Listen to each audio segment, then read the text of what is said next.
Like all true love, one day it withered on the vine.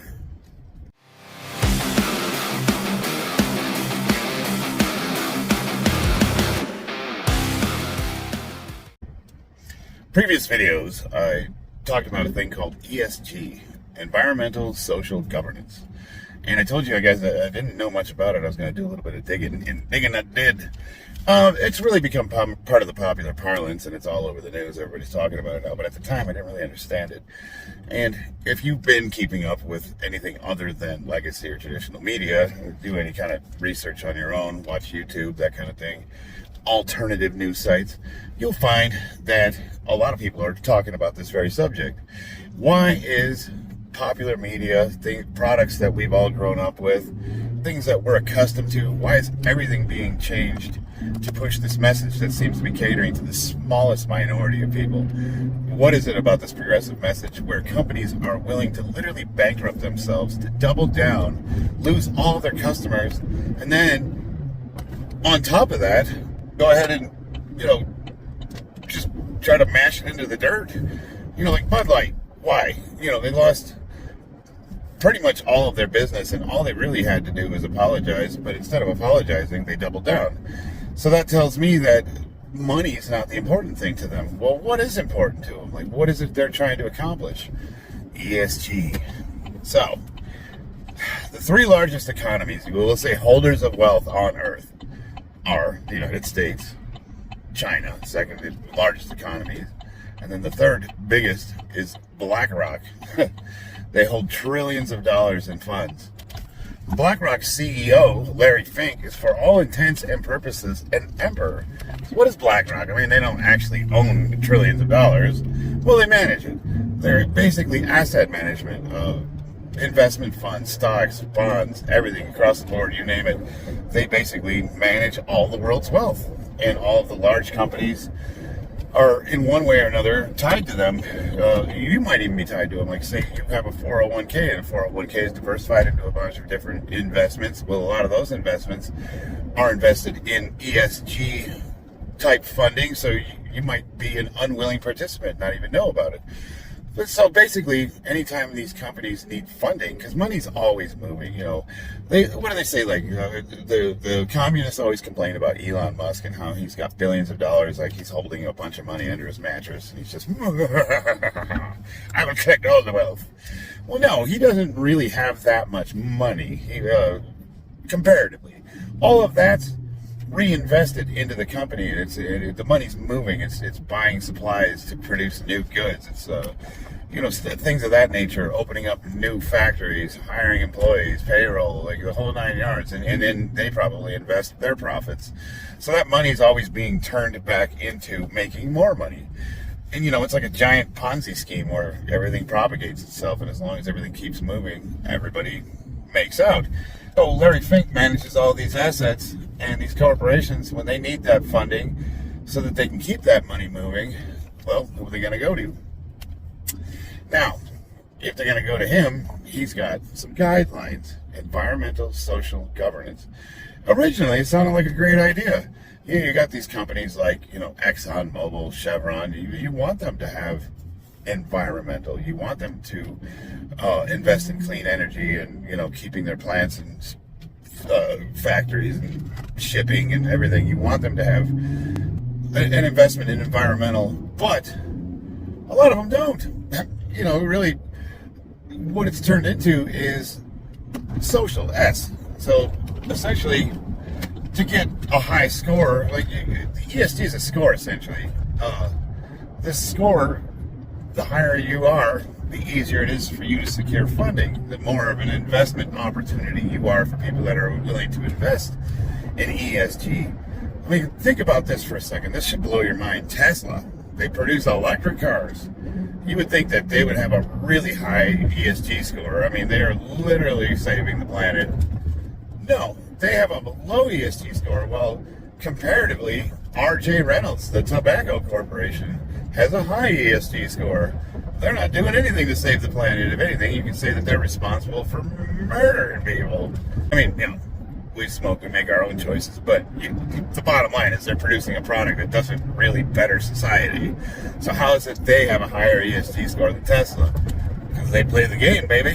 The game is you make sure that you have a nice diverse board where there's equal representation and there's a certain percentage amount of women CEOs, regardless of whether or not they're able to do the job well or not. You gotta check those diversity boxes, and you make sure that the product you push endorses some sort of ideology, whatever the common parlance has going these days. And what's the popular ideology of today? Well, it happens to be the LGBTQ plus XYZ LMNOPQRS movement and anything associated with that. So they're smearing that and slathering it all over their products. Disney's a prime example. Like, they pretty much have done away with straight white male characters. Not only cannot be the lead anymore, they can't even be portrayed as competent. They have to be, at best sidekicks, and they're basically the joke. You remember movies back in the day, you'd have your group, you'd have your hero and his heroine, and you'd have the sidekick, the funny guy, and that's the white guy. The white guy's the funny dude. Now the lead character's usually a girl boss, some woman that doesn't need any man to save her and has all the powers and really doesn't need to improve in any way. She's just perfect right out of the gate. And it's just basically 2 hours of watching her kick ass and not have any kind of interesting character arc. And all of the characters are the same across the board. Girl boss. I mean, you could literally just transpose them like Brie Larson for what's her name from Star Wars. Just pick one and swap them out, and it's the same exact character. It doesn't matter what movie, it doesn't matter what the plot is, it doesn't matter what the genre is. They're all the same. She don't need no man, and she's stronger than everybody, and whatever. Her character arc is basically realizing how men have held her back, and she needs to realize her true power. Okay. Or there's got to be some sort of LGBT or trans thing. They basically said that it's no longer acceptable for them to be background characters. They have to have an important, meaningful, and serious role in the movies. And, here's the thing. You might think that I'm against all that. You might say, well, Charlie, it sounds like you're just totally against any kind of cultural norm shift, and you don't want to see, that civilization advance, or you don't want to accept other groups. And it's like, no, what I want is a good story. What I want is for people to put good storytelling ahead of whatever ideology they're trying to push, and not the other way around. It used to be back in the day, you could get away with making an ideological movie. They've been doing it for decades. I mean, communism has infiltrated Hollywood since nearly its inception, but even the communists said, we're not going to get anywhere if we don't tell compelling stories. So even they got it. Even they understood that they had to kind of slide that message in instead of bashing you over the head with it like a hammer. Pow, pow, you will accept it. Accept me, or you're a bigot. It's like, no, man. I would be totally proud. Look, okay, me personally, it's getting old. I really don't want to see it everywhere I go. But if you tell a good story, if it's a compelling character, and they do cool stuff, and along the way, maybe they learn a lesson, and there's some reason for me to want to watch the movie that keeps my interest, I don't particularly care what kind of sexuality the main character has, or, what you do with your genitals with other people is really the least interesting thing about you, and it's kind of none of my business. So I don't understand why people even lead with that to begin with. But the point, what am I even bringing all this up for? The point is that is how these companies are getting their points. I mean, they can't really do anything environmental. Like, how's a movie going to make the world greener? So they got to push some kind of an ideology. They've got to push a message to check those boxes, and then that's how they secure their funding for the other movies. I mean, Disney, oh my God, Disney is just, they are doubling down so hard, and now that they see that they're basically going to become insolvent, it's already too late, because they've got a bunch of movies that are already in the book and being made that they have to finish and they have to come out. And it's too late. The people have spoken. Everyone is over it. ESG has now officially become a dirty word. It's like Latinx, when rich white progressives, intellectuals tried to push Latinx on everybody, and they started telling Latinos that you're now going to be referred to this because you're part of our oppressed group. And the Latinos resoundingly rejected it and turned it into a laugh. If you say Latinx in front of a group of Latinos, you're probably going to, it's not going to be a pleasant experience for you, but leave it at that. Well, that's kind of what ESG is turning into, and even Larry Fink has come out and said that he's ashamed that he's ever been associated with that term. So now that term is it's now become almost an insult. It's become a pejorative, and that's good. Well, is that the end of ESG? No, of course not. They don't give up the ideology. They're going to repackage it. They're going to rebrand it as something else. But what it is, it's a good sign. It's a sign that the people have spoken and they've rejected it. And no matter what these rich intellectuals say, because they still have control over, legacy media, and they still have the levers of power, and they still have the voices on the television.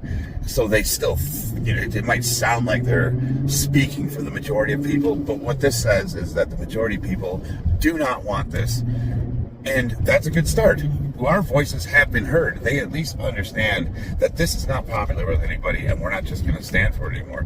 I think it's funny how, anytime anyone slightly right of center, or the alt-right, as the conservatives or the liberals like to call us, anyone slightly right of center speaks up for themselves, the left is now trying to denigrate it by calling us the new snowflakes.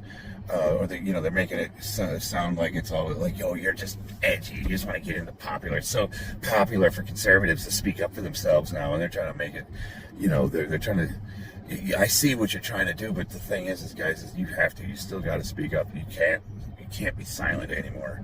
Like, this nonsense has to stop, and the only way we stop is we vote with our dollars and we speak truth when we hear lies.